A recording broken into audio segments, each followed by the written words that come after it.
Hello and welcome to the Harrogate podcast with me, Andrew Gray. During the Harrogate podcast, it's my job to interview and to deconstruct the movers and shakers in this wonderful Harrogate bubble in which we live. And today I'm absolutely bowled over, truly amazed that I have sitting in front of me my good friend, Michelle Beckett. Good afternoon, Michelle. Hello, Andrew. Thank you for inviting me. You're always embarrassed if I say you're the most famous person I know, but you absolutely are. And for those that don't know you as well as I know you, you are an ADHD campaigner, the founder and CEO of ADHD Action, and LinkedIn's most connected person or something on those lines, and a Huffington Post blogger, and many other things apart from that. I think we should just start very quickly with your story about how you've got involved in ADHD Action. It's a completely compelling story, and I'm sure my listeners will want to hear all about it. Well, like the rest of my life, it was completely unplanned, and now I know why, due to my ADHD diagnosis, which only happened last year at the age of 44, after many years of struggling to know what was wrong with me. I'd always felt there was something not quite right or something different, but I was only diagnosed last year. Now, the circumstances that led on to my diagnosis were quite difficult and quite painful to talk about, actually. So I'd had many businesses over the years, had a great business, 2015, 2016, my idea. It was a community web platform for volunteering. It was going rather well. We got some big contracts with Costa and Legal and General, but sadly, it would seem I'd picked the wrong business partner, and that business relationship went sour through no fault of my own. Now, because I felt such a massive failure, because here was the great idea that I'd had that went wrong again, I found myself, not for the first time, in a very, very difficult state of overwhelm, and I was actually suicidal. And at the end of 2016, despite having a loving boyfriend who was about to move in a couple of months' time, 3 amazing daughters, and soon to have 2 stepdaughters, and this life that on Facebook that people looked up to, I felt that the world would be so much better off without me, and that I was a waste of oxygen, essentially. And I got very, very close to committing suicide at the end of 2016. Now, I don't know what stopped me, but I did get help. And I'm very glad, obviously, that I didn't commit what I was going to do. But I was involved with the crisis team, who were brilliant at Harrogate. But sadly, as with any crisis, you have to be so poorly to get involved with these services. And we'll talk about mental health services later on. But at the handover meeting from the crisis team to the community mental health team, by then I was doing okay. I get into these states of overwhelm that very quickly, but that don't last. So which was a clue to my ADHD, because I'd previously been misdiagnosed, as I now know, with a mild form of bipolar disorder when I'd been suicidal before. And because I get very spirited and engaged with my work and a bit of a workaholic when I'm in a groove, people thought that was, being slightly hypomanic, as you do with bipolar. So ADHD is often misdiagnosed. But one of the crisis psychiatrist said to the community team, I think Michelle's been misdiagnosed with bipolar. Wow. Please, can we refer her for an ADHD diagnosis? I think she fits all of the criteria for adult ADHD. At the age of 44? At the age of 44. Now, this wasn't the first time that ADHD had cropped up, and I'll tell you about that later. So, engaged with the community mental health team. By this time, I was feeling really, really guilty that they were coming around to my house to check I was okay, because I was fine. And I'm thinking, this is a really stretched service. I even said to the nurse, I said, look, you don't need to be here. Please go away. Please, will you go and see somebody that really needs you? I'm fine. All I need is that referral for the ADHD diagnosis that the crisis psychiatrist talked about. And he said, well, I've spoken to the community psychiatrist, and she saw you 3 years ago, and she doesn't think you've got ADHD, so we are not referring you. Okay. By then, I'd done a lot of reading on adult ADHD, and I tick nearly every box that there is. What are those boxes, can I ask? Because I don't know. Yeah, I mean, I learned a lot about ADHD from then on when it was mentioned. But ADHD is very common, so it affects about 5% of children, about 3% of adults, probably more. So it's common, it's chronic, and it's a neurodevelopmental condition that affects the way the mind works, essentially. So it's a different form of thinking, the brain is structured differently, and the brain takes up different forms of neurotransmitters like norepinephrine and dopamine, I'm getting a bit scientific here, differently. So it's interesting, but it can affect people in different ways. So some people present with a hyperactive form. So this is the classic form that people think of with mainly a boy who's a bit fidgety, misbehaves in class, etc. But it also affects attention. Now they say it's a deficit of attention, but actually it's a little bit like a lack of control of how your attention is directed, if you like. So I like to describe it as having about 1,000 browser tabs open on my computer, and your mind flicks between them without permission sometimes. You think, why am I on this browser tab? I really wanted to be on this browser tab. But it's an interest-based nervous system. So somebody with ADHD, if they're really interested in something, you cannot tear them away from something. So it's almost like having a Ferrari brain with bicycle brakes and a steering wheel that's a little bit wonky. And that was Dr. Hallowell in the United States that came up with that phrase, who is a doctor with ADHD himself. So we've got some people presenting with hyperactivity with ADHD, some people presenting with the difficulties with attention, and impulsivity is an issue as well. So you can interrupt people, you can jump in without thinking, so you can sometimes do silly things, which is why a lot of people in prison have ADHD if they can't control it. But also there's an emotional aspect to it. So there's a lot of evidence to suggest that people with ADHD feel things more passionately. So they feel highs more. So you can watch a film and I'm really swept away with it, the highs and the lows. You know, I'm crying, I'm laughing, I'm really feeling what the characters on the film are thinking and doing, and I love that. So that difficulty in controlling your emotions is quite a challenge, and often people with ADHD, because of the way they've lived their lives with just feeling a bit rubbish about procrastination, I'm a bit disorganised, I'm a bit, you know, my desk is a complete mess, I'm losing things a lot of the time. Yet I'm always coming up with new ideas for businesses. I can think very quickly, I can think on my feet. So there's huge benefits to having it, as well as the downsides of having that extra emotion and those swings of emotion that can really hurt sometimes. But the problem is, if it's unrecognised, it can cause this secondary damage. So it's a little bit like type 2 diabetes. Having high blood sugar in and of itself doesn't cause the damage to the body. It's the long-term effects of that high blood sugar. So having ADHD in and of itself is not a problem, but it's the long-term effects on your well-being and your mental state. So most adults, if they're left for years, end up, about 79% in fact of people with ADHD, if they're left into adulthood, with some form of anxiety and depression. And often this state of overwhelm, because your brain is so full all the time, so full of ideas, full of information, going over stuff that's happened, you find yourself really overwhelmed, which is where the suicidal issues sometimes come in. But that state of overwhelm can pervade into every day, and it did with me until my diagnosis. Michelle, I have a challenging question at this juncture, if I may. Yes. Some of the signs or symptoms of ADHD seem actually an advantage. Is it something that you would turn off if you could? Absolutely not. And this is quite a challenging question, because there's a lot of clinicians will say ADHD is very, very impairing. People struggle to stay in jobs. They struggle sometimes with relationships because they speak impulsively and they're oversensitive, etc., etc. But I would never switch mine off, and I don't know many ADHD people who would, because you can be incredibly entrepreneurial with it, incredibly creative. I can think on my feet. I have these ideas all of the time. There's an entrepreneur in Australia with ADHD who basically suggests it's an unfair advantage and it's like superhuman powers. And sometimes I do feel that I can think more quickly than other people.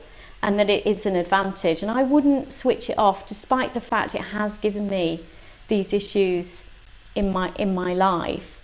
So incredible challenges, but the problem is it's stigmatized horrifically in this country. So many people don't understand what it is. And it took me 24 years from when I first presented to the GP when I was at university with anxiety and depression to get a diagnosis. And I had to pay privately for that diagnosis, because after I was refused the diagnosis by the NHS team in the community, I thought, I really need an answer here. I need to sort this out. So I sought out a private psychiatrist who specialises in ADHD. There's not that many in the country, who happens to be based in Leeds. And actually, I will credit him, Dr. Rob Baskins in Leeds, with probably saving and transforming my life. The difference has been immense. Learning about the condition and how I work has just taken away the guilt that I've had about how I am. Why can't you do your VAT returns on time when everybody else can? You know, why are you like this? Why did you go out with that bloke? Why did you form that business relationship with that business partner? Interestingly, low self-esteem can impact people with ADHD, and I tend to find I'm not very good at checking whether an individual is the right person, so I'm more concerned with impressing them so they don't find out that actually I'm a little bit messy, you know, behind the curtains of my mind, than actually checking out if they're a worthy person. But I'm getting better at that. So the diagnosis itself was transformative, but actually the medication has been completely mind-blowing. Can I ask you what medication you're on? Yeah, I'm on an amphetamine-based medication, which sounds quite counterintuitive, but it's actually very, very calming. But what it does is it just normalizes a lot of the neurotransmitters in my brain, so I'm more able to focus. But an absolute revelation when I took it. I mean, Rory Bremner, who's one of my patrons of the charity ADHD Action, he was only diagnosed in the last couple of years with his ADHD. And when he first tried medication, he described it as going from Radio 1 techno in his head to classic FM, which is a really good analogy, except I would say more the Carpenters. Just this sense of serenity and well-being. And I think the first couple of days, I was a little bit disconcerted on it, thinking, it's a little bit quiet up there. Normally, I'm used to my head being so full of everything all at once. How am I going to be able to think on my feet if I haven't got a lot to draw on? It just felt like I'd, you know, come out of a spa or, you know, done 3 hours of yoga. My head was really quiet, like a calm sea. But actually, my thoughts were all still there. They were just more ordered. And I was better able to cope. I was so much less tired, less overwhelmed. Everything just seemed to fit into place. And I just thought, wow, this must be going towards what normal people feel like. And when I pointed that out to a friend, she very rightly said, well, how do you know what a normal person feels like? And of course I don't. But I'm still me. I still have that creative edge. I still have that impulsivity, and I'll explain how I formed the charity shortly, which is all based on impulsivity. I still have ADHD, it's just it's made a lot easier with the medication. And it was really interesting when I saw a friend of mine from university for the first time a few weeks after I'd started taking the medication. She got quite emotional when she saw me, because she said, Michelle, you look like you did at uni, you look carefree. Wow.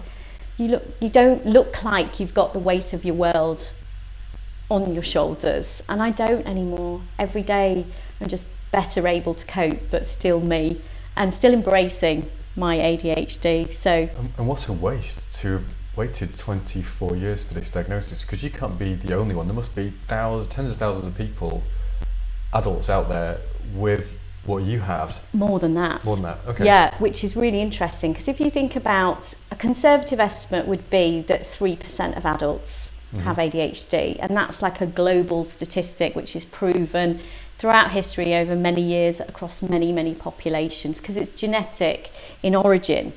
So you've probably got, 1.8 million adults, something like that, over 1 million adults with it, but only about less than 10% in this country have actually been formally diagnosed.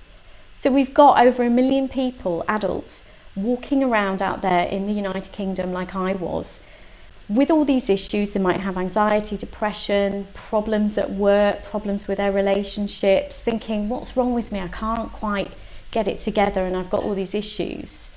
Not knowing they've got ADHD. So that's incredibly sad and an incredible waste, because if you support people with ADHD, they can really flourish, be creative. A lot of people in the arts, acting, singers have ADHD, entrepreneurs. We wouldn't have the light bulb if it wasn't for ADHD. Thomas Edison had ADHD. Alan Turing, who saved us in the war, had ADHD. If we can support these people, we can increase GDP. And that's the purpose of the charity that you've formed, am I right?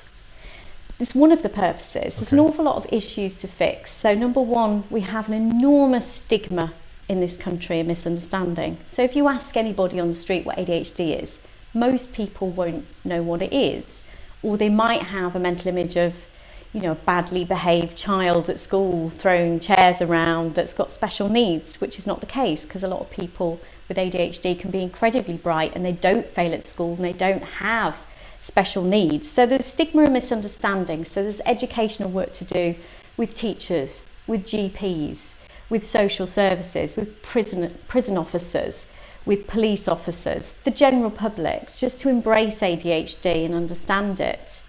There's stigma with the medication, for example. People think that it turns people into zombies. People think that the condition is overdiagnosed in this country when actually it's vastly underdiagnosed. So that's the irony. So there's work to do on education, but there's also work to do in campaigning, because we can save the public purse an awful lot of money if we recognise and treat and support people with ADHD. For example, conservatively, 25% of prisoners have ADHD, which is astronomical. And if you think how much it costs to house a prisoner, I think it's about £45,000.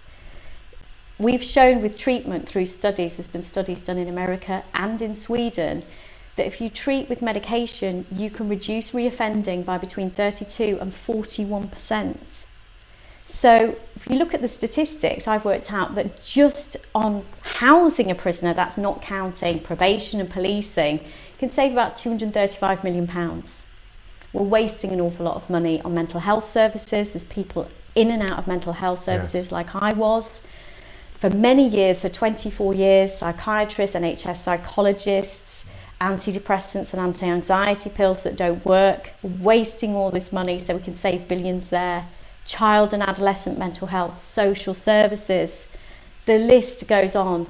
Work and pensions, so people on benefits who leave their jobs or get fired or walk out because they're often late because time management's an issue, people with ADHD.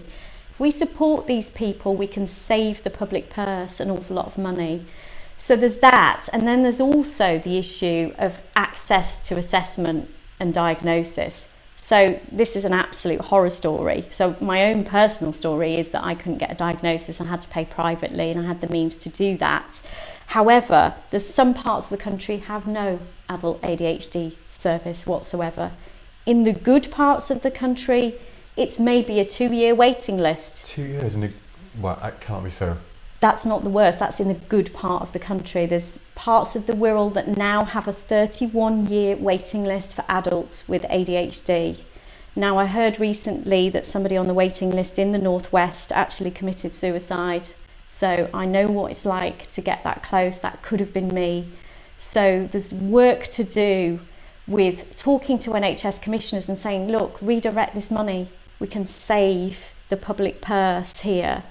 So the dream is that you walk up to anybody in the street in a few years' time, they know what ADHD is, people know about it, teachers know about it. We're picking up kids early and we're teaching these kids about the strengths that they have and the superhuman powers that people with ADHD may have, and how to mitigate and scaffold, if you like, their weaknesses that ADHD gives you.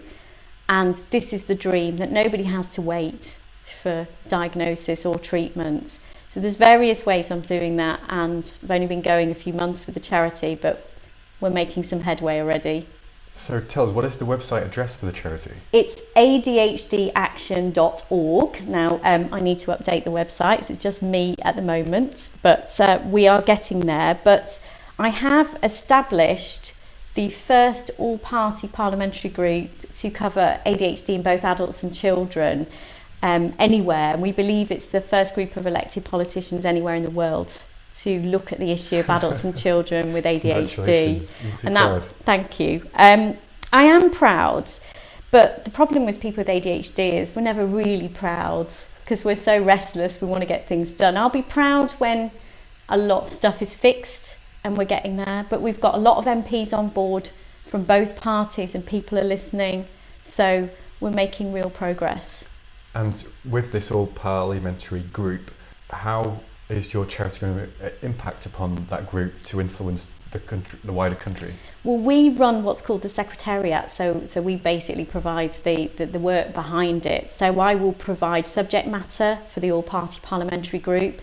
I'll provide experts, so I've got a huge network of experts now, clinicians, academics, people to vouch for ADHD, service users, people with ADHD that have been in prison that we can just draw upon, bring them into Parliament to give their testimony and to give their story.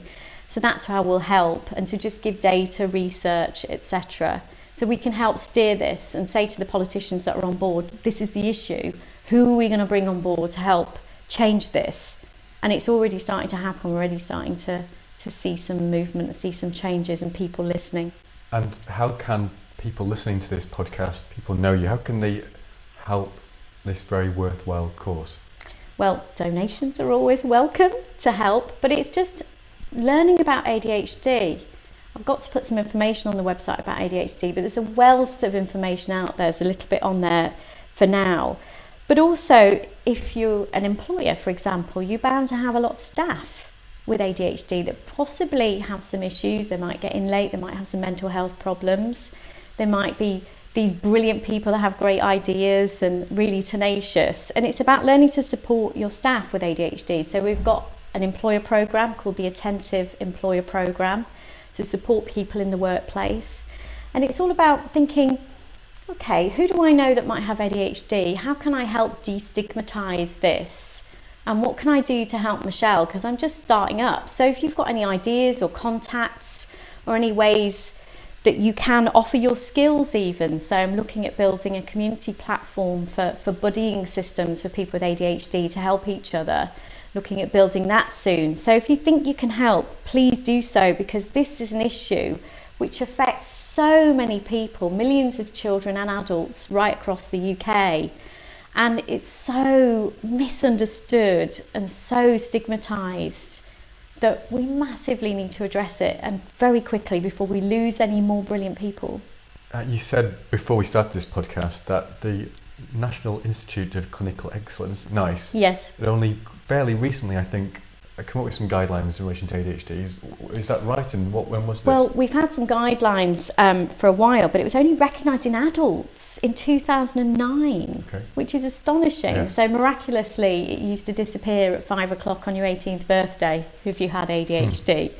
But we have a huge issue in that if a child is diagnosed and they're under a service, once they're 18, there's often gaps. So they have to go back on the waiting list to then get access to their treatment and their medication, which can be life-saving, often at a time when they might be starting university or a job, when it's absolutely critical that they need their medication.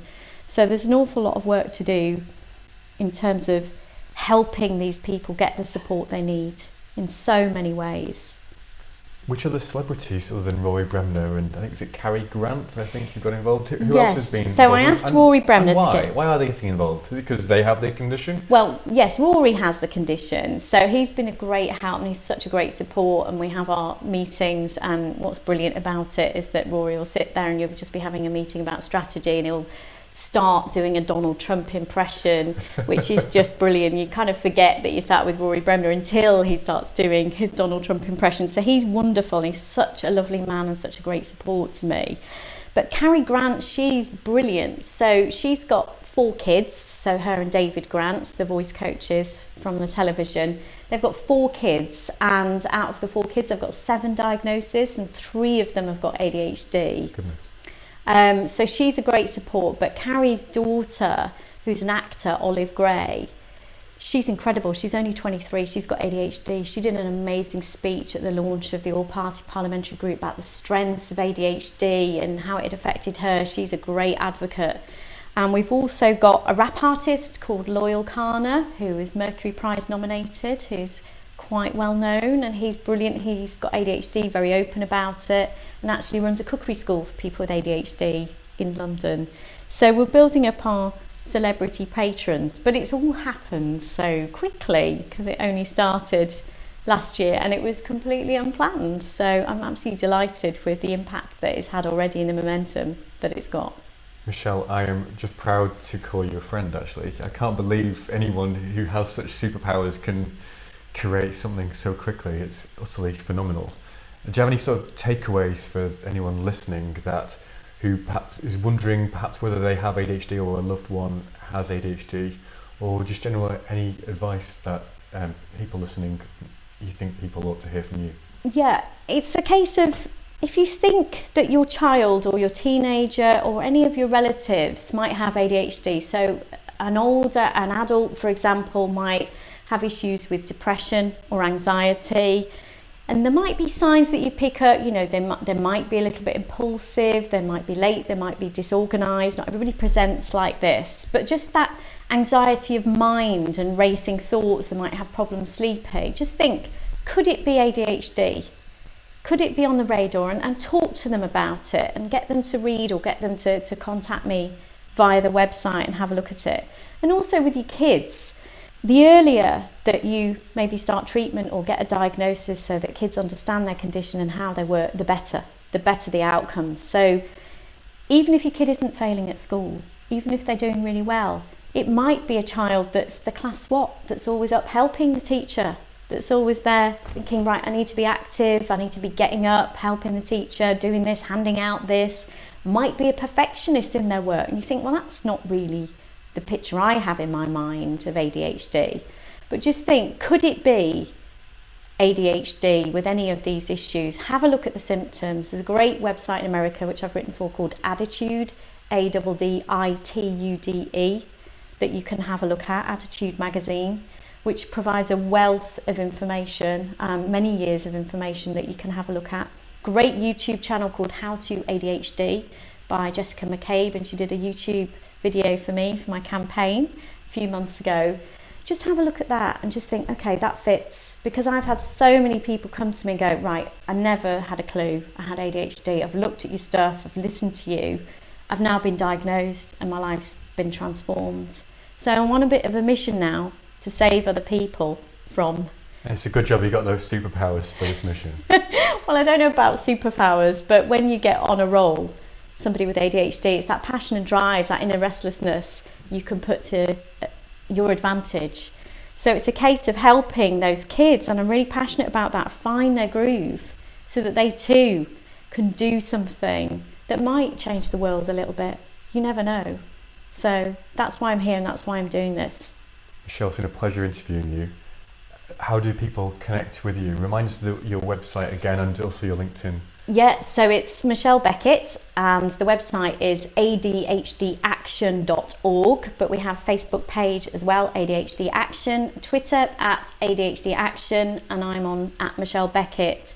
But please do get in touch with any ideas, suggestions, or if you want to connect me with people, because we are just starting out as a new charity, but it is going really well and it's just an absolute pleasure to do. And ironically, all those years where I thought I was a failure, now I'm using my ADHD, which I hid for so long, to help other people, and I'm really humbled by that. I really am. Thank you, Michelle. You're anything but a failure. Thanks for coming in. Thank you, Andrew. That's great.